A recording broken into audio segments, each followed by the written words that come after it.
Oh, Disney, you never fail to enchant me with your bizarrely creative cartoon premises. We've had shows about magical butterfly princesses, tomb-raiding millionaire ducks, kind-hearted orange space peanuts, and Discord cosplaying as the Illuminati. So the next logical step on this road should be obvious. Frogs! Talking anthropomorphic frogs. And it's just as riveting as it sounds. This is Amphibia, a show about a normal everyday girl who opens up a mysterious music box and gets transported to a bizarre swampy land shaped like a lily pad, filled with civilized frog people, bugs of varying sizes, and of course danger and adventure around every corner. Ever since Star vs. Kick the Bucket, I've been curious to see what Disney's next big animated series would be, something that would get the whole internet talking. And while Amphibia hasn't quite reached that level yet, I'd say it's well on its way. Anne is an adorable and fun protagonist, and her introduction of human elements to this world makes for some really funny episode ideas. The world itself is literally swarming with inhabitants, all with uniquely crafted designs and even backstories. And while the action and drama are definitely effective, it's the characters and their growth that are the true shining elements here, as it should be. You really get to know this town and all the people in it, their struggles, their failures, their weird personalities, and you eventually feel just as at home here as Anne does, and I love that.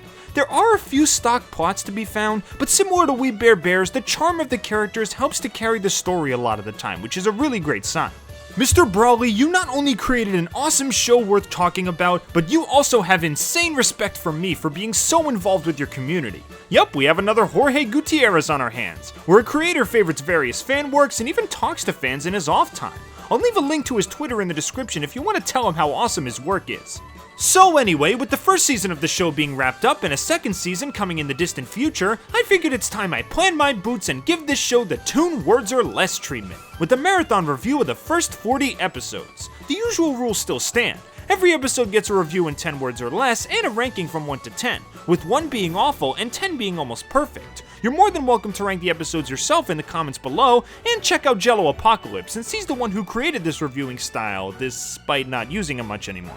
Let's analyze these frogs and toads and their humble abodes as we hop into every episode of Amphibia Season 1 reviewed in 10 words or less. Let's get to work! Feeding your sister's addiction. Good job, Sprig. So good you'll want to watch it again. The pen is mightier than the cost for damages. I wish pest control was this exciting. Risking your life for pizza? I do the same. Family bonding plus magical battles. Seems awfully familiar. I'm Catbug! Yeah, those electric shocks would have fried that phone. I'd totally read Bessie's history if it was real. Nerd! Peculiar protagonist pimple popularity promotes political positions. It's over, Hop Hop! I have the high ground! It's about time Anne cleaned up her hair. When you live with shippers, no relationship is safe. Extreme camping, extreme danger, extremely funny. Surprisingly dark, but effective. World travelers, war veterans, genetic engineers? These planters are hardcore. Release the Kraken onto your dinner plate. Want me to be honest? This one's average. Wow, talk about a protection racket. Sasha is a savage and I love it. Thanks for sparing us the Grubhog guts. Kinda generic, but really freaking cute. Crazy fandom commentary and sibling bonding. Fun stuff. If political debates were like this, I'd watch them. Innocent until proven guilty. Take notes, internet. Sprig finds books boring, yet he reads during the credits. A cool concept with a solid execution. If you're gonna hate something, have reasons that make sense. Why'd that tent gag make me laugh so much? One-Eyed Wally needs more screen time. Please. Shiny! That's a reference to Moana, I will bet. Even these creators know the pain of Mario's blue shell. Come with me, and we'll see Barry's really creepy transformations. At least the fiddle music was nice. Remember, winners grow tulips. Stabbed in the back by Amphibio Banderas. Harsh. Fungus Among Us done right. Anna's fully accepted now, and it really feels earned. So we'll be exploring more of Amphibia next season, right? And now, of course, it's time for this season's top 3 and bottom 3. Let's munch on the farm fresh produce and throw out all the rotten tomatoes.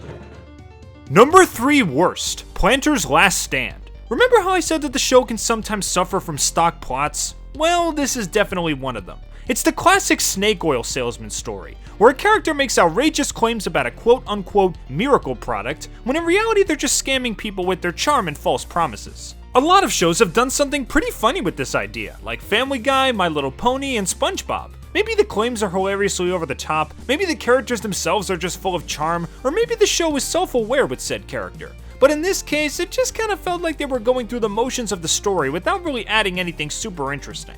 Hop Pop makes for a decent product pusher and some of his claims could be pretty funny, but it's kinda hard to believe that a frog who's followed the family motto of honesty first for so many years is willing to just sell garbage juice to people that quickly. I know he's trying to save the stand, but it seems like too big of a shift for his character.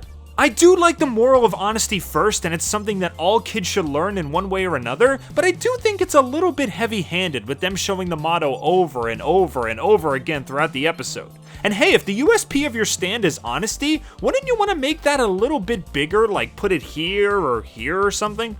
There are some little nitpicks here and there as well, like Hop Pop calling Sadie the stand's longest and most loyal customer, even though we were already shown at the beginning when she said she had been buying from them for years. Also, I'm no farming expert, but aren't you supposed to check the produce for pests before you put them on the shelves? I put this episode the lowest because it's not super terrible, just kinda generic. Plus, I do really like the ending where Hop Pop's lack of honesty eventually did cost him the stand, showing that there are lasting consequences to your actions if you do something wrong. Plus, it led to a nice pun in the title. Overall, I wouldn't buy this episode at full price, I'd just wait till it's on sale. Number 3 best, Reunion. Ah yes, can't have a modern day Disney cartoon without a big epic climactic season finale, and this one hits pretty much every high point perfectly. First of all, there are tons of previous episodic elements that make a comeback here. Boom Shrooms return from combat camp, Polly still has her flail from Family Shrub, and obviously Sasha and the Toad Army return from Prison Break, which we should have expected. But the biggest surprise to me by far was seeing Hop Pop praised as a revolutionary influencer. Yeah, remember when he did things like run against Mayor Toadstool in Hop Popular, or stood up to the tax collectors in Toad Tax? Well, it turns out those few small acts of rebellion inspired frogs all across Amphibia to stand up to the Toad overlords. And now the Toads need to show off their true authority by assassinating the one that opposed them. That's a really smart way to give those episodes some extra meaning, and it fits into the story perfectly. The prologue does a good job of setting up Sasha and Anne's relationship, which seems less friendly and more abusive than anything. But thanks to all the brave things she's done throughout the season and a little motivation from her true best friend, she stands her ground and finally gives Sasha what for in an epic one-on-one sword fight. This leads to Sasha finally taking her seriously and treating her less like a pushover and more like a person, even giving herself up to keep Anne and her new family safe. We also get a bit of a bittersweet ending to close things off. It's nice that Sasha did a selfless act for Anne, but she's not sure when they're gonna see each other again. The Toad Fortress was blown up, but the Toads themselves are still on the prowl. The frogs of Amphibia are standing up for themselves, but who knows if it'll be successful or not. We got to know Anne and Sasha pretty well, but who the heck is this girl? It's a nice small victory to tie us over before we get to bigger and better things down the road, and it definitely did a great job of hyping me for what's to come. I don't know what else to say. It's an awesome episode and a great way to close the season. End of discussion. Number 2 worst, Fiddle Me This. Despite having one of my favorite titles in the season, this episode once again dips its webbed toes into a very overused plot. That one being the cruel slave-driving coach with skewed priorities, where all that matters to them is winning instead of the well-being of the person that they're training. I already don't like this plot even in shows that I love, so putting it here was already a step down for me. What's even more of a step down is that the structure feels very similar to the previous episode I already talked about, Planter's Last Stand. A conflict is set up, Hop Pop goes from 0 to 100 way too quickly, a random monster is established in a quick throwaway scene, said monster comes back and captures one or more of the main characters, Hop Pop saves the day from said monster, and then learns his lesson at the end. It feels almost exactly the same. But unlike Planter's Last Stand, which had that really effective ending, this episode has... the judges getting comedically launched into the air by the mayor?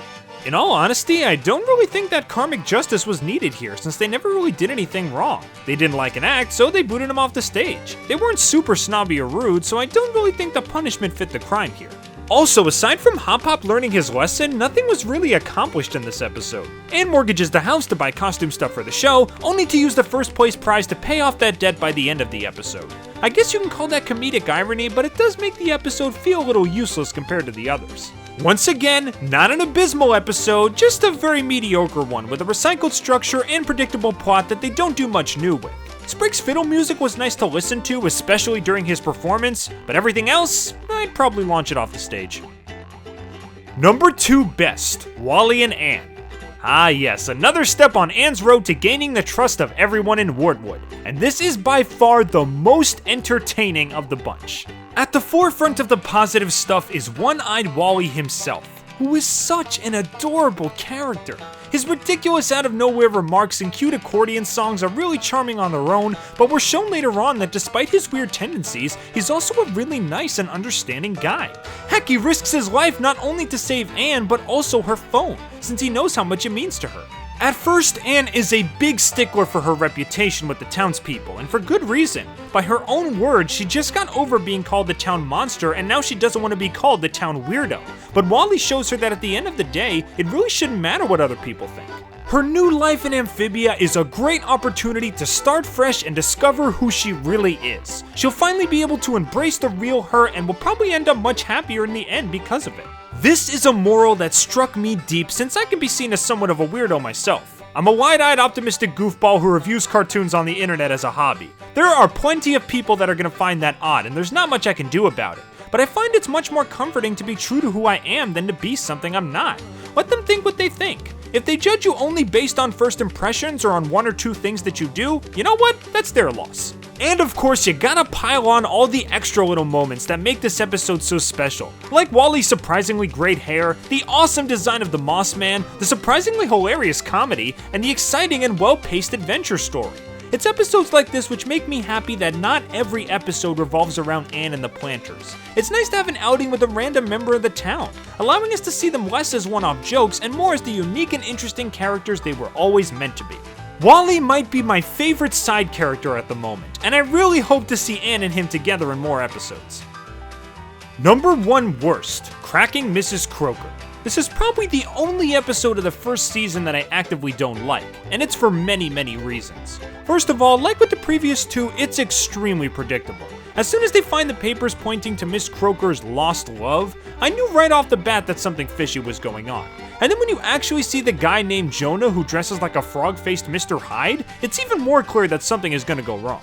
But they still feel the need to drag out their first conversation for as long as possible until Jonah finally pulls out a crossbow and tries to kill her.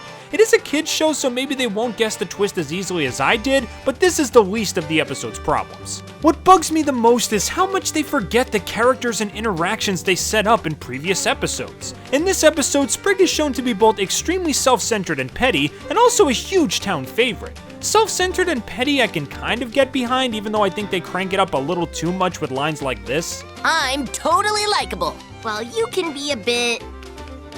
Go on. But a town favorite that does kind deeds like helping someone in their tea shop? Yeah, no. Everything we've seen from Sprig so far, even in the first episode, shows him to be a sporadic, dangerous troublemaker. Heck, just a few episodes ago in Croak and Punishment, we see him harassing townsfolk and destroying their property as the bad cop, and the people are rightfully mad at him for it. Not only was that very close to this episode, but we never see him make amends with everyone by the end. He just goes home, meaning they're probably still angry at him. So where did this sudden burst of popularity come from? Just because he's cute? That seems like a weird explanation. Also, where did Mrs. Croker's sudden hatred of Sprig come from? She happily offered him a ride in Ant Theft Auto, so it's clear that she at least tolerates him. Well, maybe she grew to dislike him because of all the dangerous stuff he did in past episodes? Wrong again, because when we hear her reasoning for hating him, she says that he's always given off a vibe she doesn't like, that his cute face and big eyes kinda put her off. At first, I kinda like the idea of a moral stating that not everyone is gonna like you. It's the same lesson that Friend Indeed from My Little Pony tried and completely failed to deliver.